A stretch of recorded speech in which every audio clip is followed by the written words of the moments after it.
अस्सलाम वालेकुम, मैं हूं डॉक्टर मोहम्मद उस्मान और आज हम एक न्यू टॉपिक के ऊपर बात करेंगे। अगर आपने अभी तक मेरा यूट्यूब चैनल लाइक नहीं किया है और सब्सक्राइब नहीं किया है तो आज ही जाइए और उसे लाइक और सब्सक्राइब करें ताकि आप अपडेटेड रह सकें हमारे न्यू ऑफ़र और अपडेट्स के साथ। आप हमारा फेसबुक का पेज भी विज़िट कर सकते हैं और उसको भी लाइक और सब्सक्राइब कर सकते हैं ताकि आपको अपडेट्स मिलते रहें। सो आइए बात करते हैं आज के टॉपिक के ऊपर। तो आज अब विजुअलाइजेशन डिज़ाइन प्रिंसिपल में बात करेंगे कि किस तरीके से आप मैक्सिमाइज डाटा इंक रेशो का प्रिंसिपल यूज़ करते हैं।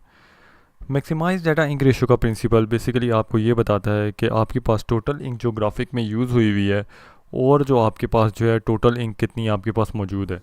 जैसा कि अगर हम देखें तो हमारे पास यहाँ पर 3D ग्राफ की एग्जांपल है। 3D ग्राफ की एग्जांपल में हमें ये पता है कि हमारे पास 3 डायमेंशनल डाटा है, तो इसके अंदर हमारे पास जो है ज़्यादा इंक यूज़ हुई हुई है। और अगर हम देखी जाए तो टोटल इंक जो ग्राफ में है वो हमारे पास अवेलेबल डाटा इंक से जो है वो हमारे पास ज़्यादा शो होती है।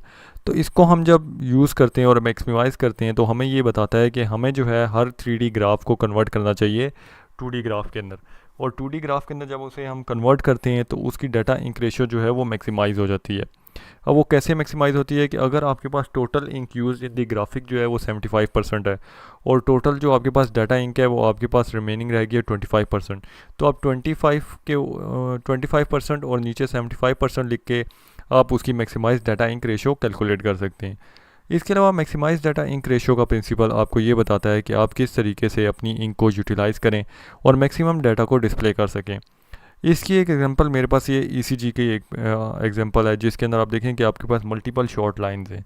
तो अगर हमारे पास डिफरेंट डिजिट्स आ रहे हैं तो वो हमारे पास ज़्यादा स्पेस यूटिलाइज़ करेंगे, लेकिन अगर हम जो है सिंपल लाइंस के अंदर उसे ड्रॉ करना शुरू हो जाएं तो आपके पास जो है स्पेस जो है वो कम यूटिलाइज़ होगी और ज़्यादा टेक्स्ट उसके ऊपर लिखा जाता है। तो मैक्सिमाइज डाटा इंक रेशो का जो प्रिंसिपल है वो आपको ये भी कहता है कि आप किस तरीके से अपने स्पेस को अच्छे तरीके से इफेक्टिवली यूटिलाइज़ कर सकते हैं जिसकी बेसिस के ऊपर आपके पास ज़्यादा से ज़्यादा अच्छे पिक्सल्स जो हैं वो एक शॉर्ट स्पेस के अंदर शो हो सकें। इसी के आगे कुछ एग्जांपल्स हैं आपके पास कि गुड रेशो आपके पास क्या होती है। तो अगर हम एक नॉर्मल ग्राफ की बात करें तो आपके पास जो है हमारे पास यहाँ पे डॉट प्लॉट गिवन है जिसमें आपके पास मल्टीपल डॉट्स हैं और उसके साथ जो टेक्स्ट जो जगहों के नाम हैं वो लिखे हुए हैं। तो हमें इसके अंदर ये देखना है कि क्या हमारे पास ये गुड रेशो है। हमें लग रहा है कि टेक्स्ट भी जो एक दूसरे पे ओवरलैप नहीं कर रहा, क्लियरली रीडेबल है, तो ये हमारे पास एक गुड रेशो है। लेकिन अगर हम इसी की बात करें कि हमारे पास इसकी बेटर रिप्रेजेंटेशन क्या हो सकती है, कि हम ये रिमूव करके इसके ऊपर सिर्फ डॉट्स और लाइन ड्रॉ कर दें, क्या ये बेटर रिप्रेजेंटेशन हो सकती है?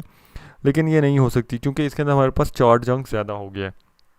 इसकी बेटर रिप्रेजेंटेशन इस तरीके से बनेगी कि हमने इसके अंदर थोड़ी सी मैक्सिमाइज डाटा की जो रेशियो है उसको इंक्रीज़ कर दिया है। वो कैसे किया है कि हमने वो जो नाम के जो टेक्स्ट थे वो हमारे पास ज़्यादा इंक यूज़ कर रहे थे तो हमने उनको रिमूव कर दिया है और एक्चुअली हमने उसके ऊपर जो है एक एवरेज लाइन ड्रॉ करके बता दिया है कि जो पॉइंट्स लाइन के करीब हैं वो आपके पास जो है वो एवरेज के साथ हैं और जो जो आपके पास जो डॉट्स हैं वो दूर हैं वो उतने ही ज़्यादा आपके पास एक एवरेज हमारे पॉइंट से दूर हैं। तो हमारे पास इस तरीके से हम थोड़ी सी एक better representation of graph generate कर सकते हैं और उसके थ्रू हम अपनी इंक को बचा सकते हैं। ये वीडियो तो यहीं तक थी। अगर आपको ये वीडियो पसंद आई ज़रूर हमारे यूट्यूब चैनल के ऊपर जाइएगा, उसे लाइक और सब्सक्राइब कीजिएगा और आप ट्रेनिंग सर्टिफिकेट भी अर्न कर सकते हैं हमारे वीडियो चैनल से। उसकी प्रोसेस एज़ फॉलोज़ है। क्या सोच रहे हैं, आज ही जाइए हमारे यूट्यूब चैनल के ऊपर और स्टे अपडेटेड रहें ताकि आप भी फ्री सर्टिफिकेट्स अर्न कर सकें। शुक्रिया।